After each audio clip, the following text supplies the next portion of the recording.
नमस्कार दोस्तों, मैं प्रदीप गर्ग आपका स्वागत करता हूं आपके अपने YouTube channel community health officers and community health trainees में। दोस्तों, पुरानी वीडियो में जैसा कि हमने देखा था आयरन डेफिशिएंसी डिजीज़ के बारे में, तो फ्रेंड्स उसी क्रम में आगे बढ़ते हुए अब हम देखेंगे एनीमिया ड्यूरिंग प्रेगनेंसी। ठीक है, एनीमिया ड्यूरिंग प्रेगनेंसी पहले हमने जो देखा था वो आयरन डेफिशिएंसी एनीमिया था, जो कि जनरल पीपल्स में होता है, इन्फेंट्स में होता है, किसी में भी हो सकता है। ठीक है, अब स्पेसिफिकली हम डिस्कस करेंगे एनीमिया ड्यूरिंग प्रेगनेंसी के बारे में।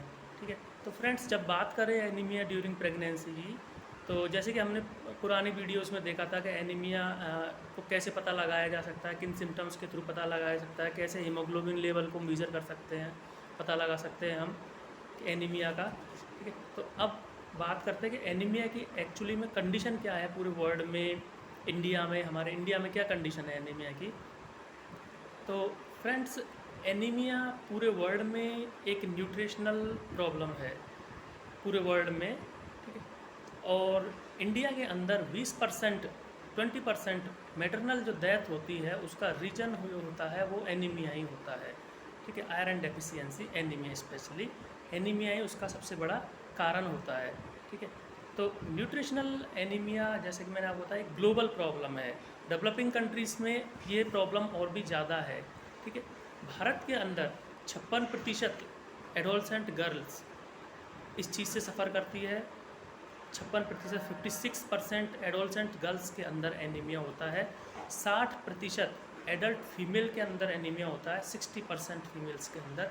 ठीक है, और 80% प्रेग्नेंट मदर्स के अंदर एनीमिया होता है।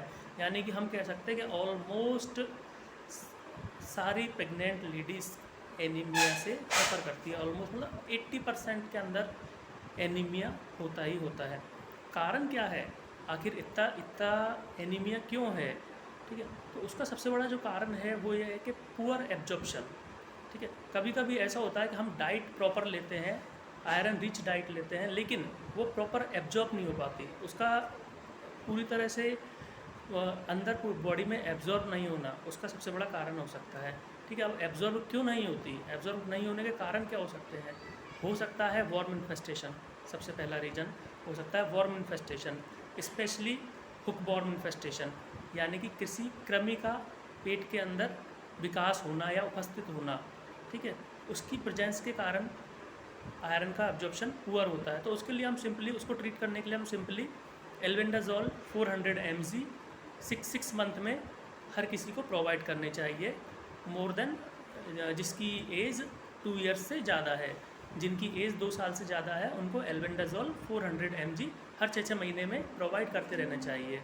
इसके अलावा यदि एज 1 to 2 ईयर है तो हम वहाँ पे 200 mg albendazole first day and second day इस तरह से दे सकते हैं। ठीक है, बिलो 1 ईयर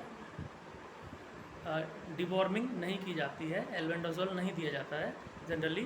ठीक है, तो सबसे पहले हमने इसका रीज़न देखा कि वॉर्म इन्फेस्टेशन सबसे बड़ा रीज़न है। तो हम जब भी कोई हमारे हेल्थ वेलनेस सेंटर पे एंटीनेटल केयर के लिए आए, गर्भवती आए, तो हम उसको एल्बेंडाजोल सबसे पहले दे सकते हैं। ठीक है, then second reason diet rich in carbohydrate. यदि कोई डाइट कार्बोहाइड्रेट से भरी हुई है तो वो भी एक पुअर एब्जॉर्प्शन का कारण हो सकता है आयरन का। ठीक है, इसके अलावा यदि खाने के साथ में यदि मदर्स, प्रेग्नेंट लेडीज़ मिल्क लेती है, टी लेती है, ठीक है, या फिर एंटासिड्स लेती है, एंटासिड टैबलेट्स लेती है, तो ये भी एक रीज़न हो सकता है पुअर एब्जॉर्प्शन का। ठीक है, इसके अलावा माल न्यूट्रिशन, यदि पेशेंट माल न्यूट्रिशन से सफ़र कर रहा है तो वहाँ भी माल एब्जॉर्प्शन होता है आयरन का एब्जॉर्प्शन लो होता है। ठीक है, या कोई ऐसी कंडीशन हो। इसके अलावा एनीमिया क्यों बन सकता है? ठीक है, यदि कोई ब्लड लॉस की कंडीशन हो, मेंस्ट्रुएशन हो, जैसे कि हम पहले डिस्कस कर सकते हैं, ब्लड लॉस हो, मेंस्ट्रुएशन हो। ठीक है, तो ये सब कारण हो सकते हैं। प्रेग्नेंट लेडीज़ के अंदर स्पेशली इंक्रीज्ड डिमांड होती है फीटस की प्रेजेंस के कारण, इसलिए भी वहाँ एनीमिया होता है। इसके अलावा नोज़िया, वोमिटिंग और loss of appetite pregnant ladies के अंदर इस तरह की चीज़ें हैं, तो उसके कारण भी आयरन का एब्जॉर्प्शन कम हो सकता है। ठीक है। तो ये थे कारण आयरन के एब्जॉर्प्शन के कम होने के, आयरन की कमी के कारण। ठीक है। तो हम देखते हैं कि जैसे कि हमने पिछली वीडियो में देखा है कि हम हीमोग्लोबिन का पता कैसे लगाते हैं। ठीक है। तो फ्रेंड्स, हीमोग्लोबिन का पता लगाने के बाद में हम कैसे इसको ट्रीट करेंगे प्रॉपरली। ठीक है। कैसे हम पता लगाएंगे कि वो किस स्टेज के अंदर है। ठीक है। तो कम से कम प्रेग्नेंट लेडीज़ के अंदर 11 mg पर DL 11 मिलीग्राम पर डेसीलीटर हीमोग्लोबिन होना चाहिए। ठीक है। तो हम उसे नॉर्मल की श्रेणी में रखते हैं। ठीक है। यदि 11 mg से कम है तो वो एनीमिक है। ठीक है। यदि आयरन का लेवल, हीमोग्लोबिन का लेवल 11 mg से कम है तो वो एनीमिक है। ठीक है। वहाँ पे भी हम 3 स्टेज में डिवाइड करते हैं। ठीक है। फर्स्ट 11 mg से ज़्यादा है तो नो एनीमिया। सेकंड 7 से और 11 है हीमोग्लोबिन का लेवल तो हम उसको मॉडरेट की श्रेणी में रखते हैं, 7 से और 11 है। ठीक है। और यदि 7 से कम है तो हम उसको सीवियर एनीमिक की श्रेणी में रखते हैं। यदि हीमोग्लोबिन का लेवल 7 से और 11 के बीच में है तो मॉडरेट, और 7 से कम है तो उसको सीवियर की श्रेणी में रखते हैं। अब यदि कोई प्रेग्नेंट लेडीज़ आपके हेल्थ वेलनेस सेंटर पर विजिट करती है और इस तरह के सिम्टम्स शो करती है, किस तरह के सिम्टम्स शो करे, आपको पता लग जाए कि हाँ यहाँ पे एनीमिया है। जैसे कि हमने फिजिकल एग्जामिनेशंस के थ्रू पिछली वीडियोज़ में बताया कैसे हम पता लगा सकते हैं। ठीक है। साथ में यदि कोई प्रेग्नेंट लेडीज़ इस तरह से बोलती है कि मुझे थकावट रहती है, आलस्य आता है, कमज़ोरी महसूस होती है, हल्का हल्का लाइट हेडेकनेस रहती है, हेडनेस रहती है, सिर में दर्द रहता है। ठीक है। प्रॉपर डाइजेशन नहीं हो पाता है, दिल की धड़कनें थोड़ी सी तेज़ चलती है। ठीक है। सांस फूलने की शिकायत रहती है, पैरों में सूजन रहती है, पैर के तलुओं में सूजन रहती है, एडिमा रहता है। ठीक है। इसके अलावा जीभ पे या मुंह के अंदर लालपन रहता है या सूजन रहती है। ठीक है। तो ये सारे सिम्टम हो सकते हैं कि ये सारे सिम्टम एक ही चीज़ कहते हैं कि हाँ आयरन की हीमोग्लोबिन का लेवल कम है, आयरन की कमी है, पेशेंट एनीमिक है। ठीक है। एक इम्पॉर्टेंट चीज़ यहाँ पे आती है कि हम कभी कभी टंग को देखते हैं आयरन का, हीमोग्लोबिन का लेवल को चेक करने के लिए, लेकिन यदि आयरन का लेवल कम है तो वहाँ पे उसके कारण ग्लोसाइटिस, स्टोमासाइटिस, मतलब कि जीभ पे सूजन या फिर मुंह के अंदर की साइड में सूजन, इस तरह के सिम्टम्स हो सकते हैं। तो कभी भी यदि एक्सेसिव रेड है तो इसका मतलब ये नहीं है कि आयरन का लेवल अच्छा है, हो सकता है वो आयरन की लेवल की कमी को भी दर्शा सकता है। ठीक है। अब यदि किसी लेडीज़ को यदि आयरन की कमी है तो क्या कॉम्प्लिकेशन उसके हो सकते हैं, क्या हो सकता है, यदि किसी के अंदर कोई यदि एनीमिक है तो क्या क्या हो सकता है। ठीक है। सबसे पहला उसका इफेक्ट पड़ता है बेबी पे। बेबी इंट्रायूटेराइन ग्रोथ रिटार्ड हो सकता है, उसकी जो ग्रोथ है वो यूट्रस के अंदर कम हो सकती है, रिटार्डेड हो सकती है। बेबी जब डिलीवर होगा तो वो लो बर्थ बेबी हो सकता है। ठीक है।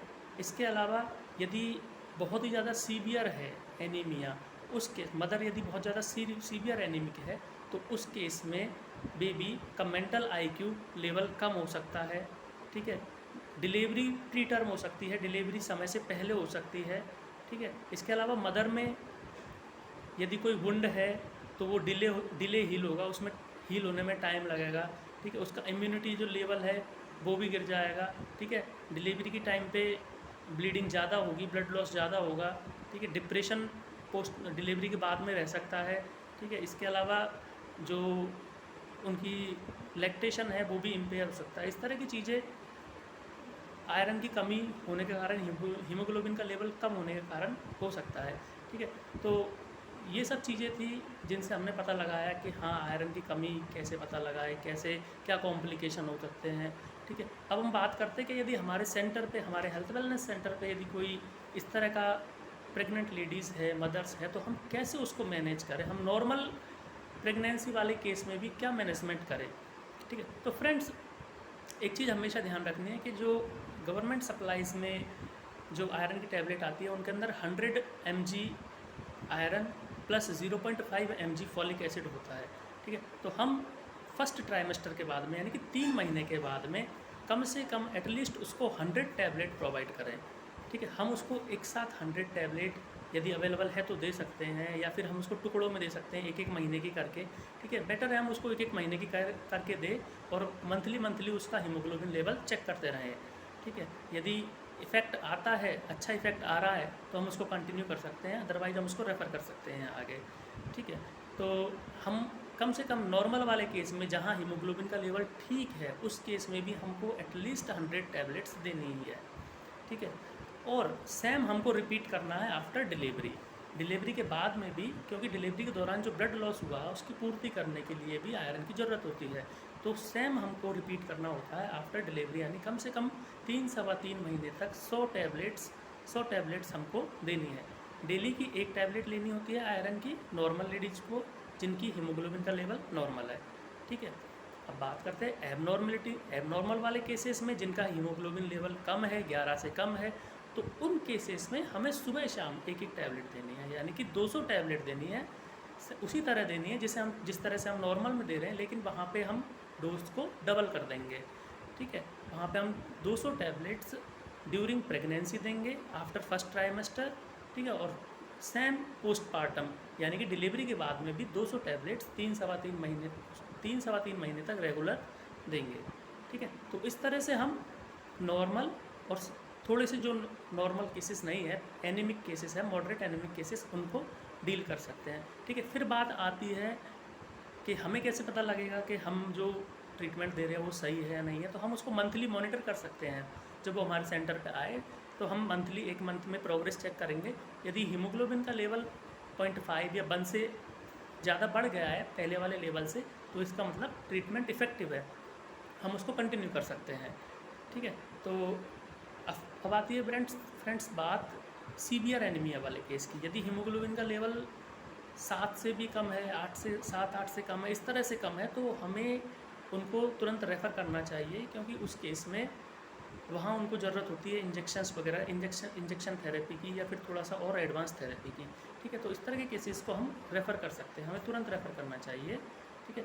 तो फ्रेंड्स ये था मैनेजमेंट के बाद में बात आती है थोड़ी सी काउंसलिंग की, कि हम हो सकता है हमारे पेशेंट को ट्रीटमेंट दे रहे हैं, हमने मेडिसिन दे दी, लेकिन वो उसने मेडिसिन नहीं ली। ज़्यादातर केसेस में पेशेंट्स मेडिसिन नहीं लेते हैं, ठीक है। तो हमें प्रॉपरली उनको इस चीज़ को समझाना है कि आपको रेगुलरली मेडिसिन लेनी है, ठीक है। हो सकता है आपको कुछ शिकायतें महसूस हो इन मेडिसिन से, जैसे कि कॉन्स्टिपेशन।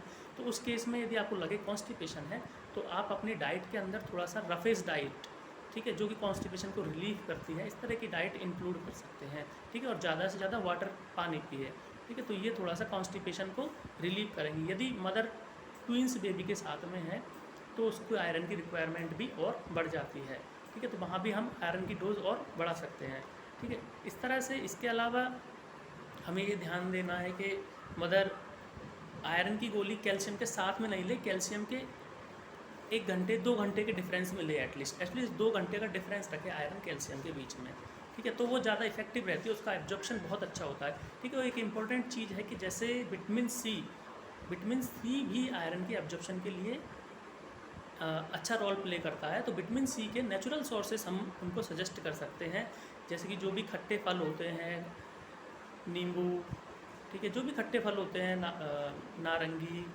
जिन फलों में खट्टापन होता है, वो सब विटामिन सी के अच्छे सोर्सेस होते हैं। तो हम साथ में उनको वो सोर्स सजेस्ट कर सकते हैं, जिससे कि वो उनका जो एब्जॉर्प्शन रेट वो ज़्यादा रहे, ठीक है।